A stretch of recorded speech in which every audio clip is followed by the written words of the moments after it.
I've gotten a lot of questions on the bird eye autofocus and the new Sony A1 camera. I've seen a lot of questions posted online, so I figured I'd do a quick video here to talk a little bit about it. My name is Matt Klaskowski. Welcome to the latest video. And so as luck would have it, I got my Sony A1 yesterday. So today's March 10th. Yesterday was the 9th. Ordered it from B&H, got it the first day that it came out, and got it delivered, and was able to take it out to a place near my house called Honeymoon Island. Nice little beach, just incredible bird photography opportunities, especially this time of year. So I got to kick the tires a little bit on this bird eye autofocus, and figured I'd do just a first impression video for you. I'm sure there will be more to come as I get to use it more, but I was anxious to try it out, and I figured a lot, judging from the questions I got, a lot of other people were anxious to hear about it as well. All right, so a couple things. Here's what we're gonna do. I'm gonna walk you through, I'm just gonna narrate through some video that I took. I'll go over the setup that I was using really quick, which is of course the A1. I used the Sony 100 to 400 millimeter lens. I had the 1.4 teleconverter on it. And I had a actual monitor, a little video monitor recorder attached to the top of my camera as well. So if you see some shaky video, that's why, because I'm hand holding all of this at 600 millimeters with a ton of weight on top of it. But as far as camera settings go, pretty much throughout, I am at f8. I am at 1/3200th of a second, which if there's birds moving, that's generally the frame rate or the shutter speed that I'm going to be at. And then ISO is whatever the ISO needed to be for that particular lighting situation. And then the last thing, as we jump into some examples here, I'm just going to talk about Sony, guys. I know I've seen a lot of people ask about comparisons between other cameras. I don't know how to say this, but I don't really care about a comparison because I'm not going to sell all my gear and switch to another camera brand. And I don't think most of you watching are as well. So it doesn't necessarily matter for me how it compares to something else or anything like that. So if you do have questions about, what other cameras and whatnot, I'm probably not going to be the one to ask. So, but anyway, so let's go ahead. The first video I have here is a heron right on the beach there. And almost right out of the gate, one of the first times I used it, I zoomed in pretty tight and it picked up the eye almost immediately. And it does a good job. It does a good job even as the bird's moving and my shaky hands and everything. It does a really good job. Thank God I'm a still photographer and not a videographer. All right, so I do just fine at stills. And but you could see even as the bird's moving and I'm moving, it's picking up the eye just fine. My expectations were really exactly how this started to perform, which is as I zoom out, you're going to see that it's not necessarily going to grab the focus on the eye. And as the eye's not visible, of course it's not going to grab focus on the eye, which I totally expected. But here's why I love this feature. And I think it's great, but I don't know that it's necessarily going to totally change the game. I think it'll definitely help me get more keepers. But what happens is if it loses the eye, then it just reverts to your autofocus, which I haven't talked about. I didn't talk about my autofocus setup here, but it just reverts to your autofocus, which I consider Sony to have really the best autofocus in the world, especially for wildlife, which I've been totally happy with. So as long as it wasn't like saying, hey, it's eye or nothing, I'm fine, because it's just reverting to the regular autofocus, and that has always worked impeccably for me. A little bit about autofocus. So I am on AFC, continuous autofocus. I am on AFC priority release. There's a balanced emphasis option. I'll put a link. You can watch. There should be a little hover card or something comes over the video here. I did a video on the frames per second for the new Sony A1. So I cover what you need to get those frames per second. So it talks a little bit about that release versus balanced emphasis there. So AFC, and I'm in zone area. So it's a center zone. There is a time where I believe I'm in wide, but most of the time I shoot center zone in my Sony camera. So focus mode is AFC, continuous focus. Focus area is zone. Okay, and once you're in those two things, your camera will track something. Okay, so I'm not using tracking again, and I talk about that in that other video there. So, but you don't have to use tracking for your camera to actually track and move around and follow whatever it is that you're shooting, okay? So next from there was an egret that was hopping around. There's actually a couple of them. There was a fisherman nearby, and they flock to anybody trying to fish because they know that it's free food. And so it's you could see here again, same thing. You know, good light, good everything. When I had it bigger in the frame, you can see it's finding that eye really good. Even as they move around, you'll see once it leaves the eye, it jumps onto the rest of the bird, and you'll see a lot of little green squares pop up. But eventually, as things settle down, it'll lock back onto the eye. As long as there is an eye visible. As they turn, that can change as well. Some of these birds have really skinny necks and skinny heads, so they're looking straight at you. Sometimes I noticed it wasn't picking up the eyes, but as we get to the osprey, which was next, that was looking straight at me with those those eyes. That was looking straight at me, and it was picking them up just fine. Okay. Next, I found some smaller birds. I was able to get close and fill the frame because these birds are so used to people being around all day and they feed them. But as you watch this video, a couple of thoughts. Number one, I am so close and the eye is such a prominent part of the frame. It's my expectation that it's going to find it like it has. So it's doing what I think it should do here. And when it loses the eye because the eye goes away or the bird turns its head, it's still, you know, locking focus on the bird, which is again what I would expect it to do. From there, I'd say the main takeaway from this one is I was actually pleasantly surprised at how fast it's following the eye and how fast it picks the eye up, because these guys are moving around really fast and they're putting their head in the ground and everything. And I was actually very pleasantly surprised at how fast it is picking up the eye and how fast it's tracking the eye around when the eye is in the frame. So from there, I moved to a different spot, and I literally walked up to an osprey snacking on a fish. So there's going to be a little bit of bloody fish in these next videos here, but I walked up to an osprey snacking on a fish, and it was actually perfect timing because when I walked up, the first place I saw it, there was a lot of branches and everything around. And so I put my autofocus into the wide. I took it out of zone. Okay, I usually keep it in that center zone. I put it into wide, and you'll see from the video, it's actually not finding it very well. Okay, it's actually locking on. You can see the autofocus is locking onto the tree more than it's locking onto anything.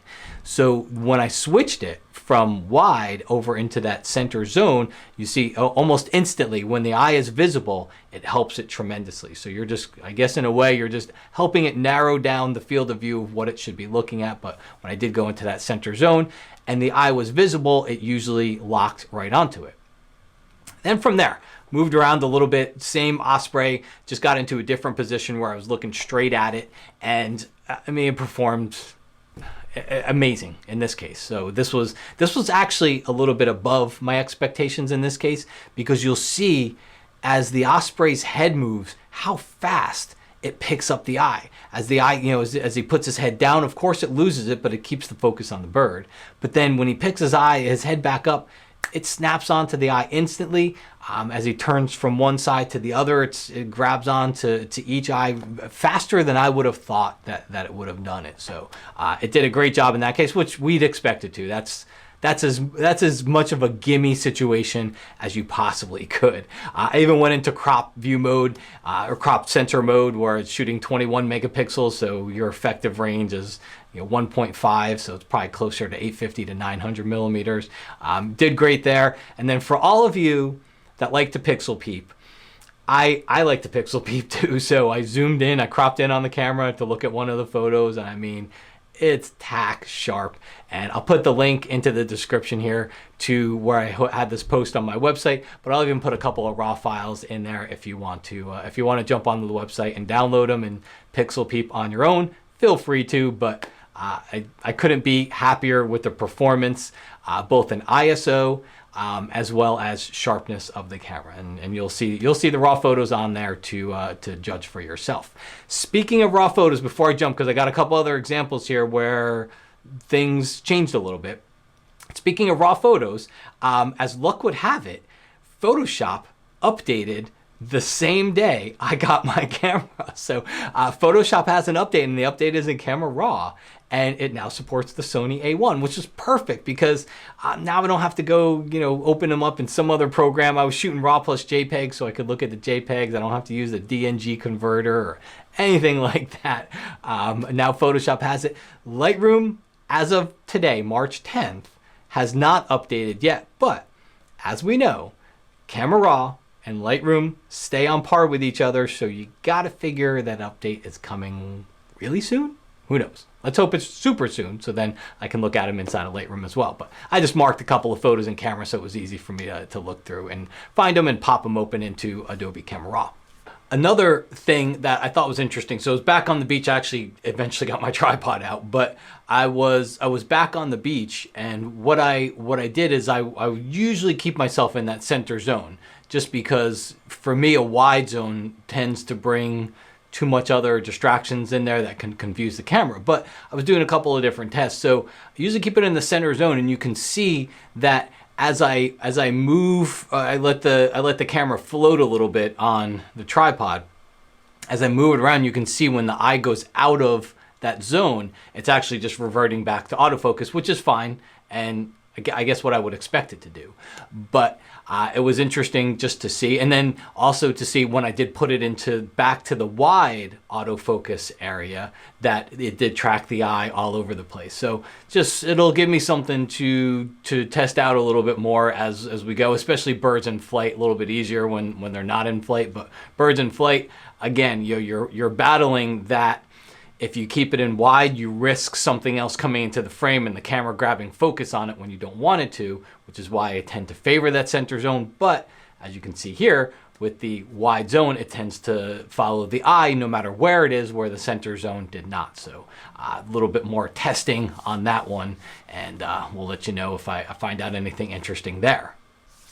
All right, so from there, I decided, it was a nice day. It was good light everywhere I could find birds. It was really good light. So I tried to find the worst that I could find here, which was an osprey that was much further off in the distance, and the light was really bad. It was almost backlit. The sun is just out of the frame here, but it's very, very hazy, very, very backlit. Again, the osprey's a lot smaller in the frame, so it wants to find it. You can see it's trying. It's finding the general area in there, even though there's not a lot of definition. I don't know that I could barely see the eye, but it's finding it-ish. It's a little bit of a bigger square. It's not that tiny little square, but it kind of generally knows where the eye should be, and it's locked on there for the photo. So I just thought that was an interesting one. Another hot topic, I think, is going to be birds in flight. So I was able to test this a little bit. I didn't have a ton of opportunities. I would really like to get out with some ospreys and eagles and things, but I was able to photograph another one of my favorite birds, which is the black skimmer.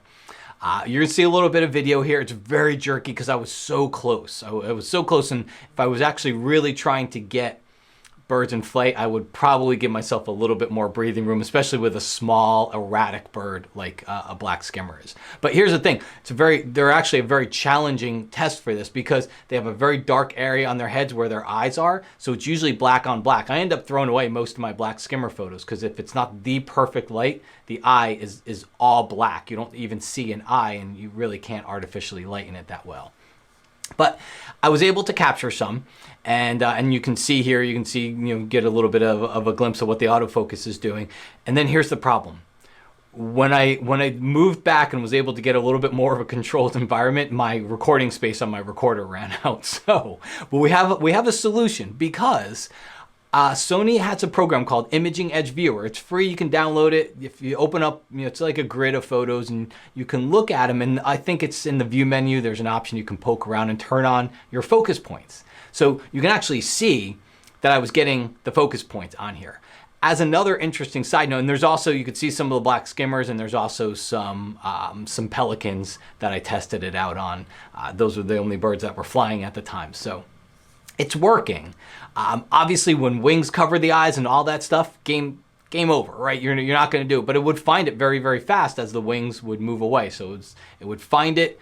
You grab the eye, and then if a wing came in front of it, you'd see it just revert back to the bird and then back to the eye. So interesting results there. But One weird thing is that the imaging edge viewer, I don't know if it's got to do with the 30 frames a second, maybe it's just writing too much information and it's getting mistranslated along the way.